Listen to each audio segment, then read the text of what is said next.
Marquis d'Alem. So you know well Marquis d'Alem already. Very well. Very well. We sell a lot of in Vietnam. Ah, great. Yes. Great. So I'll just give you a little bit more detail so that you can sell even more. Yeah, for sure. So Marquis d'Alem is a property, it's a little garden here in Macau because it's only 50 acres, which means we can be really precise in the way we work here. So that's why I call it a garden. It's a gem here in Macau. One of the smallest of the Grand Cru here in Macau. Now, Marquis d'Alem belongs to the family Perraudot. The family Perraudot arrived here in the 80s. It was Hubert Perraudot, the father, who's a French industrialist, who first fell in love with the first property, which is just a kilometre away, called Chateau Marquis. And he decided to buy this property in '89 to make a place to reunite his family, because he was traveling around the world quite a lot and he wanted his family on holidays all together in a lovely place. What is better than Margot? and of course, because he bought La Bigorre, he also got really enthusiastic about the wine here. And then in 2006, he decided to buy this property, this Grand Cru Classé, which was a real sleeping beauty when he bought it. And when he bought it, unfortunately, he died the same year in a mountain accident. So it was a real shock for the family, and his 3 children were only in their 20s when this happened, so very young. And it was a moment where they really didn't know what they were going to do. But finally, his daughter, Natalie, decided to take on the properties for the family and to continue the adventure. I mean, she was very brave then, because she could have said no way. Because she was only in her 20s, and it was a real brave decision, but she really felt that this is what her father wanted also behind it. So Marquis d'Alem, there was first a lot of work to be done in the vineyards to really bring back the quality in the wine. And then all what you see here, there used to be existing buildings, but I mean, they weren't very nice buildings to be able to receive people here. And also, technically speaking, we really needed a new production building to make our great wine. So all the buildings you see here today are totally new, built from scratch. First, the Amour, which was built to be able to receive our guests here. And then here, this building, which is our production building, where we actually make our wine. The only building that actually doesn't date back from this, I would say, resurrection, is this building, the pavilion, which dates back from the 18th century, but didn't used to be here. It used to be at Chateau Marquis, so they dismantled it stone by stone and rebuilt it here. Oh, wow. That's a lot of work. Yeah, a lot of work. So yeah, Natalie worked, I mean, she had to reinvent this property because, of course, there was nothing here. And she worked very closely with a French architect who comes from Bordeaux, called Fabien Pedlaborde. During 2 years, they really tried to imagine this new story for Marquis d'Alem, and trying to make something quite, well, special here, and that would go on for centuries. And what really pleased Natalie and her family was also the fact that Fabien, the architect, works with a lot of local specialized craftsmen, which was so important to really anchor this place in the surrounding area too. So there's a lot of masonry work with all the stonework, which is real true limestone that arrived here in blocks from the other side of the river, and they actually sculpted it here on site. There's a lot of work around the wood, oak mainly, you'll see a little bit everywhere, but also metal work, which you can see with these designs here with our gates. So this makes this place very unique in one part, and another part that makes it very unique is because also we have the double culture of the family here. Natalie and her 2 brothers are half French from the father, but half Chinese from their mother, because the mother comes from Hong Kong. So Natalie, although she's very international with her family, because they live in London all year round, but come here very, very often. She was here for the Easter holidays, so she comes here every month regularly. But yeah, this double culture was something very important, which the architect really wanted to integrate into this building because it's their family, I would say, story. And Natalie at first said, no way, I don't want anything Chinese from the outside because we are in the heart of the village of Margot, and she really wanted it to blend in nicely here. And the architect said, look, just trust me, I'm sure we can do something. And this is why you don't necessarily have this Asian influence from the outside, or you don't necessarily see it that much, but you will see it as we go inside the building. Okay. Now, in front of you here, or just at the end of this perspective, so this perspective was created really to draw your look towards the vineyards, but beyond onto the iconic chateau of this appellation, yes, Chateau Marquis, or the woods of Chateau Marquis, which was something, yeah, the architect said, well, let's do here something special, and let's also show the second best view of Chateau Marquis, which is this one. So then, but just to know that also Natalie is very close to one of her best friends is Alexandra Menselopoulos, the daughter who's taken over Chateau Marquis today. So they're the same generation. They also have the same sort of story where they lost their father quite young, lived in London. Alexandra now lives here, but she used to live in London. So they know each other very, very well too. There's a close connection.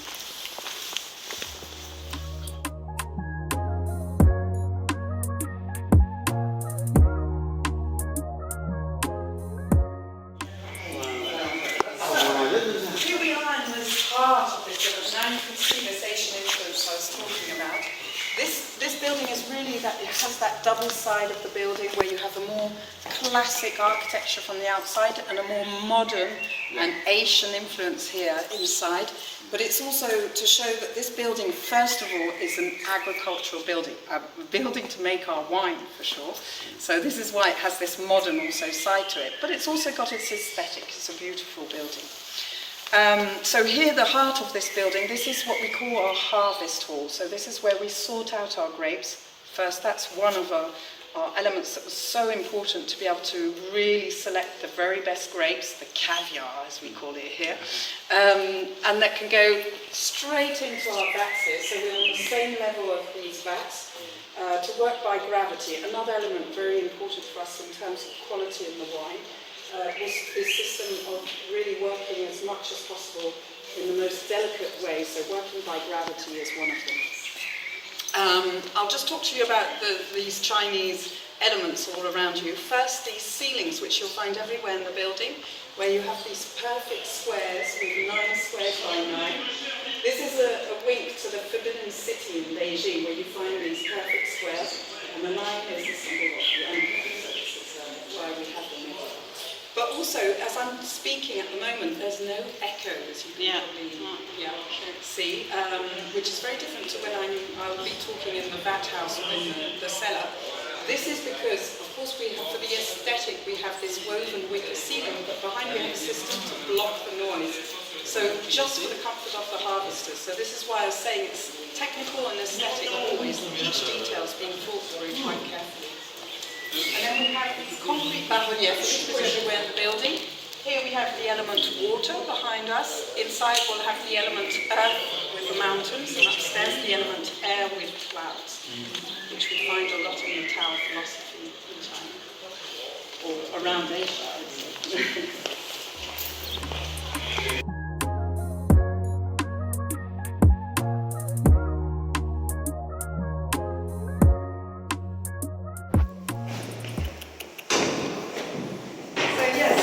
On top of the vats, and as you can see this balustrade, we have a lot of scales, and this is to brass. They were made in brass, they were all hand cut and hand riveted, and this is to represent the tail of a dragon.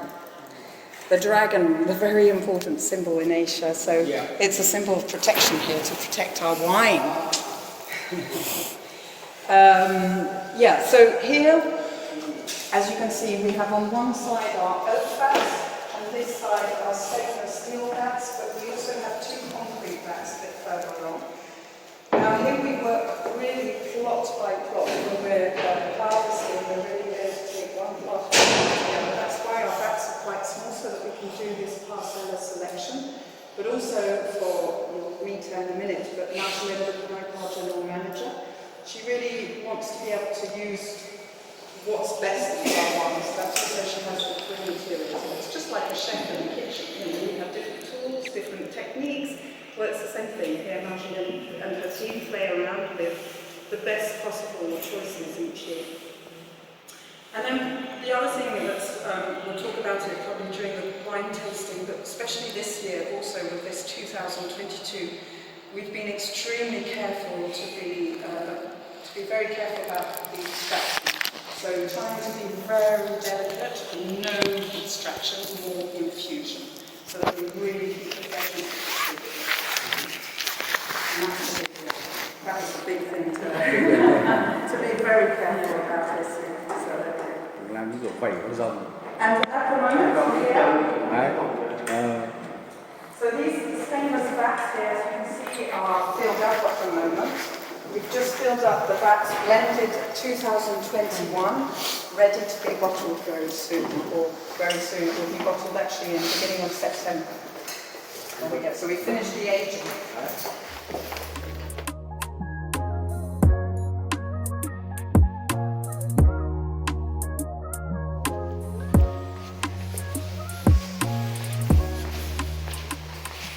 Yeah, so of course we have our moon doors, which you find a lot in Chinese gardens. The photo. And we have 6 interconnecting moon doors. In actual fact, we have 3 rooms. This isn't just 2 rooms, it's 3 rooms where we have the total of our production, so that we can separate the different batches so we know exactly where they're going. Generally, well, depending on the vintage, but we're usually going to use, well, aging of French oak barrels between 16 and 18 months, which is quite classic.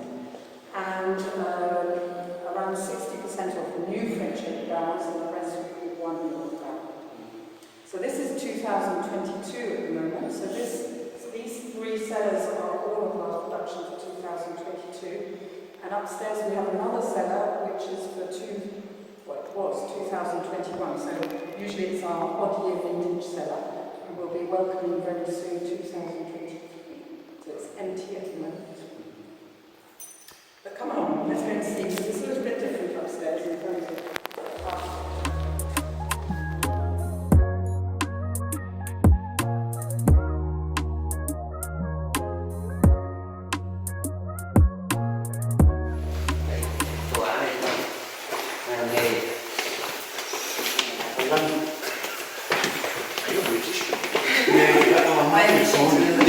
I was born in France. My parents are from England. It's like, I feel very French, more than English.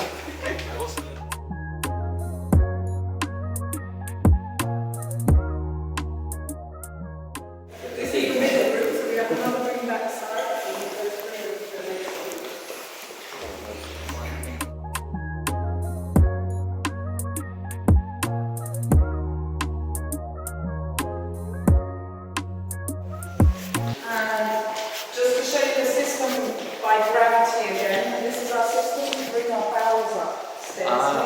Also downstairs, so that we're not pumping the wine from the vats downstairs. We fill them up downstairs and then bring them up. Okay.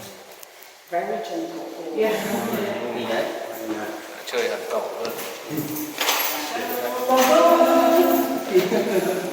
Đây là mắt. Là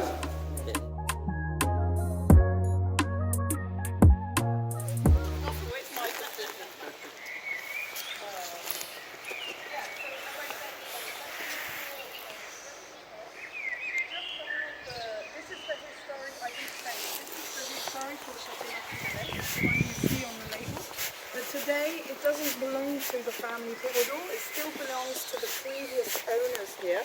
I've quite frequently there on the chateau, but it is the historical chateau. So when Hubert Perraudot bought here, he just bought the vineyards and the production building here. Now, of course, one day it will probably come back to the family Perraudot, but we're not there yet. Madame Sugère is still alive and kicking, so. The idea why didn't Hubert Perraudot buy the chateau? Because when he bought it, he already had the Chateau Labégorce just next door, so he didn't necessarily need the chateau. He was really interested in it all.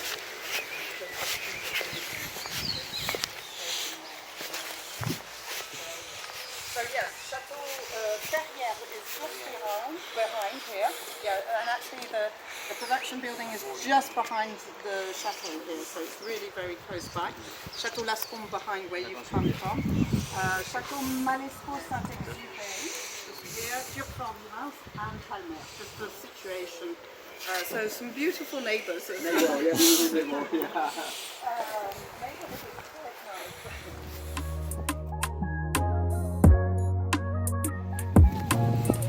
I didn't explain, but I said 15 hectares with a majority of Cabernet Sauvignon in the blend. We're nearly up to 70% of Cabernet family. So that's of course a lot of Cabernet Sauvignon, but a little bit of Cabernet Franc and Petit Verdot. And the rest will be Merlot, so 30% of Merlot. Here, we don't have all of our plots around the chateau. We actually only have 3 plots here. So this one in front of you, and our adolescents, if I call them, just behind the trees here because they're quite young, which are just Merlot here because the soils are more for Merlot here. All the rest here is Chateau Marquis, but there's also a plot of Merlot over there that belongs to Rosan-Seglas. So we are all imbricated, I would say, in lots of ways. So most of our plots are actually just outside the village, along the D2, the road. The other side of the road here, just in front of Chateau Labégorce actually, on this beautiful plateau which has those gravelly soils, which are the best soils for Cabernet Sauvignon. And actually a lot of the chateaux here, or Chateau Marquis, Chateau Lascombe, Chateau Ferrières also has Cabernet Sauvignon over there. So those are the best soils. And then we have a bit more plots north of the appellation in Sousson. We have a bit more of Merlot, Cabernet Franc and Petit Verdot. So we actually have 3 areas where we have our plots here together. So it's also good for us because we can just play around with all these different terroirs. And there we go. Come on then. Yes? I know.